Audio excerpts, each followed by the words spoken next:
കൊച്ചി പോര എന്ന കേവലം ബാലനിൽ നിന്ന് പരിശുദ്ധ പരുമല തിരുമേനിയിലേക്കുള്ള മാറ്റം എന്നിലും നിങ്ങളിലും നൽകിയ മാമോദീസ പേര് മുഖാന്തരമായി ജീവന്റെ പുസ്തകത്തിൽ പേരെഴുതപ്പെട്ട നാൾ മുതൽ ഉള്ള ഒരു വളർച്ചയാണ്.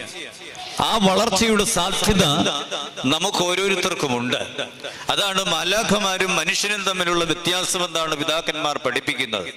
മാലാഖമാർ എന്നും മാലാഖമാരായിട്ട് ഇരിക്കുമ്പോൾ ജഡപ്രകാരം ജനിച്ച ഈ മനുഷ്യന് അവന് വിശുദ്ധിയിൽ കൂടി ജീവിച്ചാൽ മാലാഖമാരെക്കാൾ ഉപരിയായി ദൈവത്തെ പ്രസാദിപ്പിക്കുന്ന വിശുദ്ധന്മാരായി മാറുവാൻ സാധിക്കും എന്നുള്ള ഒരു വലിയ സാധ്യത എനിക്ക് നിങ്ങൾക്കുമുണ്ട്.